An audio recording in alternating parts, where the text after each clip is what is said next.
Hi everyone, welcome to the FS. तो दोस्तों, जैसा कि आप सभी को पता है, आईआईटी जेम केमिस्ट्री का रिजल्ट आ चुका है। और हमारे बीच में हमारे एक छात्र हैं जिनका नाम है मोहित पांडे, जिन्होंने इस बार आईआईटी जेम में एक अच्छे मार्क्स के साथ एक अच्छी रैंक जो कि अचीव किया है। तो फर्स्ट ऑफ ऑल हम मोहित जी को यहाँ पे कंग्रेचुलेशन कहना चाहेंगे। कंग्रेचुलेशन मोहित। चलिए मोहित, थोड़ा अपने बारे में थैंक बताइए। You sir. थोड़ा अपने बारे में बताइए कि आप कहाँ से हैं, कहाँ यस से सर। आप, और आपका स्कूलिंग क्या है। Yes sir. Yes sir. Sir मेरा नाम मोहित पांडे है। मैं अभी currently DSB campus Kumaon university Nainital से बीएससी परस्यू कर रहा हूँ। और सर अभी मेरा मतलब लास्ट टाइम ही चल रहा है। मैंने अभी जो आईआईटी जैम का एग्जाम है वो क्वालिफाई किया है। मेरी ऑल इंडिया रैंक 1593 है एंड मेरे जो मार्क्स हैं वो आउट ऑफ 124 मार्क्स हैं। तो और आपने क्या सर मेरा स्ट्रेटजी जो बनाई थी एग्जाम के लिए। सर मतलब रेगुलरली मैं कैंपस तो मतलब जाता ही हूँ करके, तो मतलब पहले तो मेरे को स्टार्टिंग में ऐसा लगता था कि काफ़ी ज़्यादा हेक्टिक हो जाता था। लेकिन फिर सर मैंने मतलब कहाँ है कैंपस में मतलब क्लासेस का ऐसा होता था कि सर किसी दिन क्लास होती थी, किसी दिन नहीं होती थी। तो जो एक्स्ट्रा टाइमिंग मेरे को मिलती थी तो मैं उनमें थोड़ा अपना यूटिलाइज़ करता था। और ये लेक्चर्स वगैरह और जो मेरा सिलेबस डीवीज़ वगैरह होती थी उनको मैं थोड़ा कवर कर लेता था। देन सर लास्ट टाइम में तो मेरे सेमेस्टर एग्ज़ाम ओवर हो गए थे, तो लगभग मेरे को 1 एंड हाफ मंथ के अप्रॉक्स टाइम मिला था, जिसमें मैंने मतलब मेरा मोस्ट ऑफ दी जो मेरी तैयारी थी वो मेरी उसी मंथ में हुई थी। Yes sir. तो आपने टेस्ट वगैरह दिया था कि नहीं, मॉक टेस्ट वगैरह। Yes sir. Yes sir. अच्छा अच्छा। कितने घंटे पढ़ाई करते थे आप।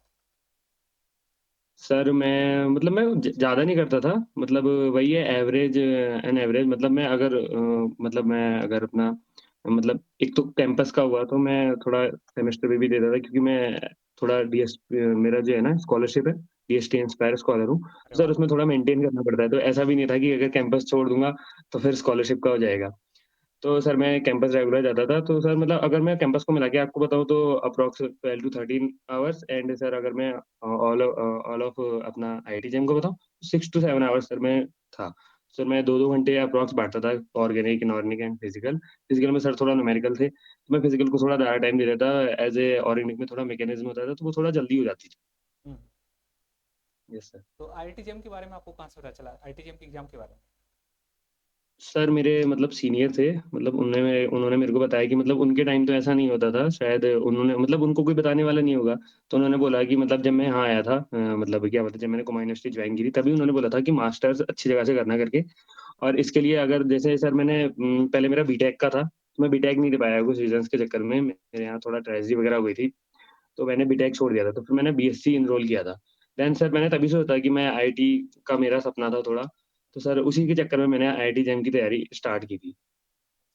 तो यानी पहले आपने आईआईटी जेई की भी तैयारी किया था। Yes sir. Yes sir. चलिए, तो फाइनली आपको आईआईटी अब मिलने के चांसेस हैं। Yes sir. चलिए, बहुत अच्छी बात है। तो आगे का क्या गोल है आपका, फ्यूचर में क्या प्लानिंग है। सर आगे तो सर पीएचडी, मैं तो इंटीग्रेटेड पीएचडी का सोच रहा था, लेकिन देखते हैं सर, फिलहाल मतलब मेरा रिसर्च में ही है, मेरा ऑर्गेनिक केमिस्ट्री से रिसर्च का है।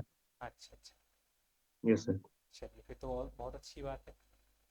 यस। तो इसके पीछे इतना मोटिवेशन कहाँ से मिलता है पढ़ाई को लेकर के कि पढ़ाई करना है और मुझे इतना आगे जाना है। सर मतलब एक होता है कि मतलब अगर परिवार में होते हैं सर, जैसे मेरा बड़ा भाई है, एक मेरे फूफा जी की लड़की है, वो उन्होंने आईआईटी मंडी से बीटेक करा हुआ है। तो सर मतलब घर वाले भी थोड़ा मोटिवेट करते हैं कि मतलब तुम्हारे जो बड़े भाई हैं वो ऐसे हैं, तो मतलब तुम भी ऐसा कर सकते हो। और मेरा बड़ा भाई है, वो भी मेरे को काफ़ी ज़्यादा मोटिवेट करता है कि अगर वो दादा ऐसा कर सकते हो तो तुम क्यों नहीं कर सकते करके। तो सर मतलब थोड़ा मोटिवेशन आ ही जाता है फिर लास्ट लास्ट में कि हाँ, अब तो कुछ करना ही पड़ेगा करके। और वैसे सर अगर कोई मिडिल क्लास फैमिली से बिलॉन्ग करता है तो सर उसके लिए तो मतलब एक मस्ट हो जाता है कि हाँ, उसको तो मतलब कुछ करना ही है करके। Yes sir. तो बहुत अच्छी बात है, चलिए आपको भी कुछ कामयाबी मिल गई है। Yes sir. यस। चलिए, बहुत अच्छी बात है। तो फ्यूचर में आप और कोई एग्जाम देना चाहेंगे सीएसआई जेआरएफ वगैरह का, कि इसी पे आप yes sir. Yes sir. Yes sir, नहीं। मैं सीएसआईआर नेट की अभी मतलब अभी तो मेरा ये सेमेस्टर होता है, मैं एमएससी एनरोल करूँगा, देन सर स्टार्ट करूँगा तैयारी। अच्छा अच्छा। तो यस आपका सर। इनऑर्गेनिक ऑर्गेनिक फिजिकल में कौन सा ज़्यादा स्ट्रॉन्ग पोर्शन था। सर मेरा मतलब ऑर्गेनिक ही मेरे को मतलब सबसे ज़्यादा मेरे को ऑर्गेनिक ही लगता था। मेरे को थोड़ा फिज़िकल से था, क्योंकि वहाँ से न्यूमेरिकल आए आते थे, तो थोड़ा टाइम कंज्यूमिंग लगता था। लेकिन सर मतलब मेरे को बहुत लोगों ने ऐसी एडवाइस दी कि अगर टाइम कंज्यूमिंग लग रहा है तो मतलब फिज़िकल को थोड़ा साइड रख दो।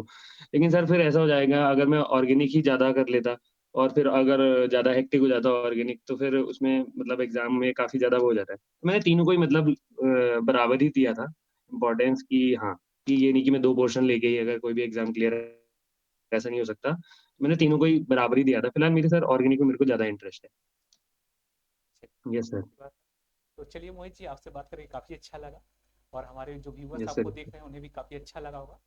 तो चलिए यस दोस्तों, सर, हम सर। ऐसे ही स्टोरीज के साथ आप सभी के साथ जुड़ते रहेंगे। तो आज के लिए बस इतना ही। Thank you and happy learning. Thank you sir, thank you sir, thank you sir. Welcome.